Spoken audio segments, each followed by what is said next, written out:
ಎಲ್ಲರಿಗೂ ನಮಸ್ಕಾರ. ಸಾಯಿಸ್ ಕಿಚನ್ಗೆ ಸ್ವಾಗತ. ಈಗ ಅವರೆಕಾಳು ಸೀಸನ್ ಇರೋದ್ರಿಂದ ನಾನು ಅವರೆಕಾಳು ರೊಟ್ಟಿನ ಮಾಡ್ತಾ ಇದ್ದೀನಿ. ಯಾರಿಗೆ ಇಷ್ಟ ಆಗಲ್ಲ ಹೇಳಿ ಅವರೆಕಾಳು ಅಂತ ಅಂದರೆ? ಸಾಮಾನ್ಯವಾಗಿ ಅವರೆಕಾಳು ಸೀಸನ್ ಬಂದರೆ ಎಲ್ಲರ ಮನೆಯಲ್ಲೂ ಕೂಡ ಅವರೆಕಾಳು ಇದ್ದೇ ಇರುತ್ತೆ. ಹಾಗೆ ಕೆಲವೊಬ್ಬರು ಇಷ್ಟಪಡದೇ ಇರ್ಬೋದು, ಆದರೆ ಸಾಮಾನ್ಯವಾಗಿ ಬಹಳಷ್ಟು ಜನ ಅವರೆಕಾಳನ್ನ ಇಷ್ಟಪಡ್ತಾರೆ. ಹಾಗಿದ್ರೆ ಹೇಗೆ ಮಾಡೋದು ಅಂತ ನೋಡೋಣ. ನಾನು ಇಲ್ಲಿ 1 ಪಾವ್ನಷ್ಟು ನಾನು ಅವರೆಕಾಳನ್ನ ತೊಗೊಂಡಿನಿ. ಬಿಡಿಸುವಾಗಲೇ ನಾನು ಸಣ್ಣ ಇರೋ ಅಂಥದ್ದನ್ನು ಸಪ್ರೇಟ್ ಮಾಡ್ಕೊಂಡಿದ್ದೀನಿ, ಹಾಗೆ ದಪ್ಪ ಇರೋ ಅಂಥದ್ದನ್ನು ಸಪ್ರೇಟ್ ಮಾಡಿ ಇಟ್ಕೊಂಡಿದ್ದೆ. ಈಗ ಸಣ್ಣಗಿರೋ ಅಂತಹ ಅವರೆಕಾಳನ್ನ ನಾನು ಹಾಕಿ ನಾನು ಅಕ್ಕಿ ರೊಟ್ಟಿ ಮಾಡ್ತಾಯಿದ್ದೀನಿ. ಈಗ ಇದನ್ನು ಕುಕ್ಕರಿಗೆ ಹಾಕಿ 1 ಸ್ಪೂನಷ್ಟು ಜೀರಿಗೆ, ಒಂದು ಸ್ವಲ್ಪ ಉಪ್ಪನ್ನ ಹಾಕಿಬಿಟ್ಟು ಇದನ್ನು ಒಂದು 4 ವಿಷಲ್ನ ಬರ್ಸ್ಕೋಬೇಕು. 3ರಿಂದ 4 ವಿಷಲ್ ಆದರೆ ಸಾಕಾಗತ್ತೆ. ಇದು ಬೆಂದಿದೆ. ಈಗ ಇದೊಂದು ಸ್ವಲ್ಪ ಆರಲಿಕ್ಕೆ ಬಿಡೋಣ, ತಣ್ಣಗಾಗಲಿ. ಆದ ನಂತರ ಅಷ್ಟರಲ್ಲಿ ನಾವು ಅಕ್ಕಿ ಹಿಟ್ಟನ್ನ ಹಾಕ್ಕೊಂಡು ಹಿಟ್ಟನ್ನು ರೆಡಿ ಮಾಡ್ಕೊಳ್ಳೋಣ. ನಾನು ಇಲ್ಲಿ 1.5 ಗ್ಲಾಸ್ನಷ್ಟು, ಆ ಗ್ಲಾಸ್ ಅಂತಂದರೆ 1.5 ಪಾವ್ನಷ್ಟು ನಾನು ಅಕ್ಕಿ ಹಿಟ್ಟನ್ನು ತೊಗೊಂಡಿದ್ದೀನಿ. ಹಾಗೆ 1 ಸ್ಪೂನಷ್ಟು ಜೀರಿಗೆ, 1/4 ಸ್ಪೂನ್ನಷ್ಟು ಇಂಗನ್ನ ಹಾಕ್ಕೊಳ್ತಾ ಇದ್ದೀನಿ. ಇದಕ್ಕೆ ಸಣ್ಣದಾಗಿ ಹೆಚ್ಚಿಟ್ಟಿರುವಂತಹ 4ರಿಂದ 5 ಹಸಿಮೆಣಸಿಕಾಯಿನ ಹಾಕ್ಕೊಳ್ತಾ ಇದ್ದೀನಿ.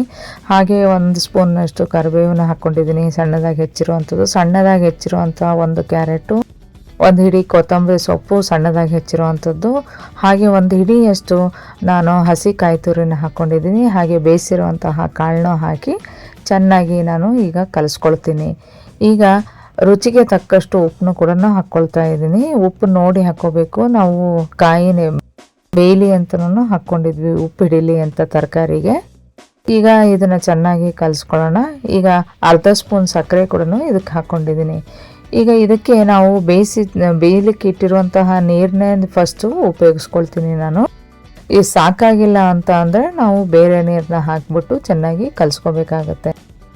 ಚೆನ್ನಾಗಿ ಕಲಿಸ್ಕೊಂಡು ತುಂಬ ನೀರಾಗಿ ಮಾಡ್ಕೋಬಾರ್ದು ಹಿಟ್ಟನ್ನು, ಹಾಗೆ ತುಂಬ ಗಟ್ಟಿನೂ ಮಾಡ್ಕೋಬಾರ್ದು. ತುಂಬ ಗಟ್ಟಿ ಮಾಡಿದ್ವಿ ಅಂದರೆ ಬರಕಲು ಥರ ಆಗಿಬಿಡುತ್ತೆ. ಇಷ್ಟು ಹದ ಇದ್ದರೆ ಸಾಕು.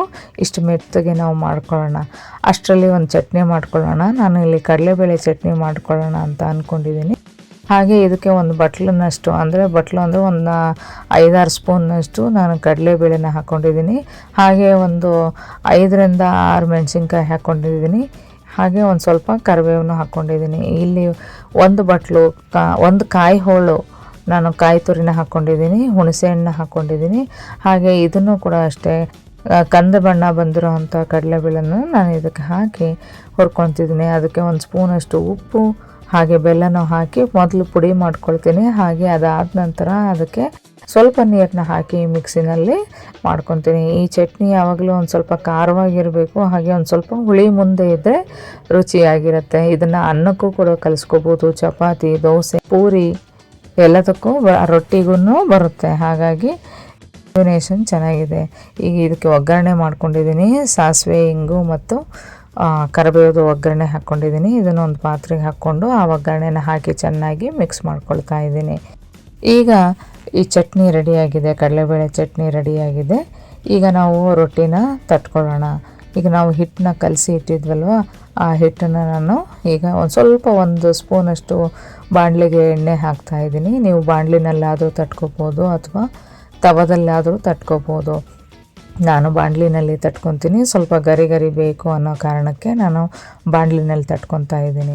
ಸೊ ಒಂದು ಮೋಸಂಬೆ ಹಣ್ಣಿನ ಗಾತ್ರದಷ್ಟು ಹಿಟ್ಟನ್ನು ತೊಗೊಂಡು ನಾನು ತಟ್ಕೊತ ಬರ್ತಾಯಿದ್ದೀನಿ. ಸುತ್ತಲೂ ತೆಳ್ಳಗೆ ಮಾಡ್ಕೊತ ಬರ್ತಾಯಿದ್ದೀನಿ.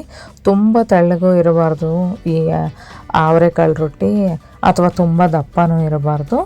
ಮೀಡಿಯಮ್ ದಪ್ಪ ಇದ್ದರೆ ಸಾಕು. ಇದಕ್ಕೆ 1 ಸ್ಪೂನ್ನಷ್ಟು ಎಣ್ಣೆ ಹಾಕಿ ಇದನ್ನು ಬೇಯಲಿಕ್ಕೆ ಇಡ್ತಾಯಿದ್ದೀನಿ. ಇದನ್ನು ಸುತ್ತಲೂ ಕಡೆ ಬೇಯಿಸ್ಕೋಬೇಕಾಗ್ತದೆ. ಎಲ್ಲ ಕಡೆ ಬೇಯಿಸ್ಕೊಂಡ ನಂತರ ನಿಮಗೆ ಗರಿ ಬೇಕು ಅಂತ ಅಂದರೆ ಸುತ್ತಲೂ ಪೂರ್ತಿ ಬೇಯಿಸ್ಕೊಳ್ಳಿ. ಬೇಡ ಅಂತ ಅಂದರೆ ಮೆತ್ತಗೆ ನೀವು ಬೆಂದ ತಕ್ಷಣ ಮೆತ್ತಗೆ ತಗೋಬೋದು. ನಾನು ಇಲ್ಲಿ ಇದನ್ನು ಒಂದು ಸೈಡ್ ಮಾತ್ರ ನಾನು ಬೇಯಿಸ್ಕೊಳ್ತಾ ಇದ್ದೀನಿ, ಇನ್ನೊಂದು ಸೈಡಿಗೇನು ಅವಶ್ಯಕತೆ ಇಲ್ಲ.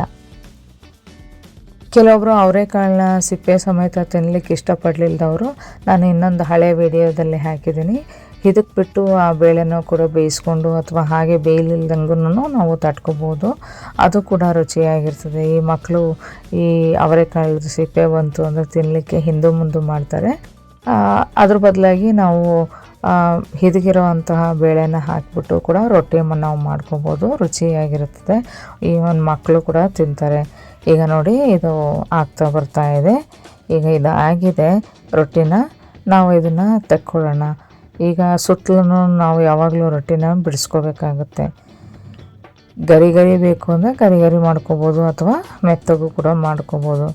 ಈಗ ನೋಡಿ ಸುತ್ತಲೂ ಬಿಡಿಸ್ಕೊಳ್ತಾ ಇದ್ದೀನಿ ಒಂದು ಚುಚ್ಚುಕದ ಸಮೇತ. ಈಗ ನೋಡಿ ರೆಡಿಯಾಗಿದೆ ಗರಿಯಾದ ಅಕ್ಕಿ, ಅವರೆಕಾಳು ಅಕ್ಕಿ ರೊಟ್ಟಿ ಚೆನ್ನಾಗಿ ಬಂದಿದೆ. ನೋಡಿ ಎಷ್ಟು ಗರಿಯಾಗಿದೆ. ಈಗ ಇದಕ್ಕೆ ನಾನು ಕಡಲೆಬೇಳೆ ಚಟ್ನಿ ಮಾಡಿ ಇಟ್ಕೊಂಡಿದ್ನಲ್ಲ, ಅದನ್ನ ಹಾಕ್ಕೊಂಡು ಒಂದು ಸ್ಪೂನಷ್ಟು ತುಪ್ಪ ಹಾಕಿ ತಿನ್ನಲಿಕ್ಕೆ ರೆಡಿ ಇರುತ್ತೆ. ಧನ್ಯವಾದ.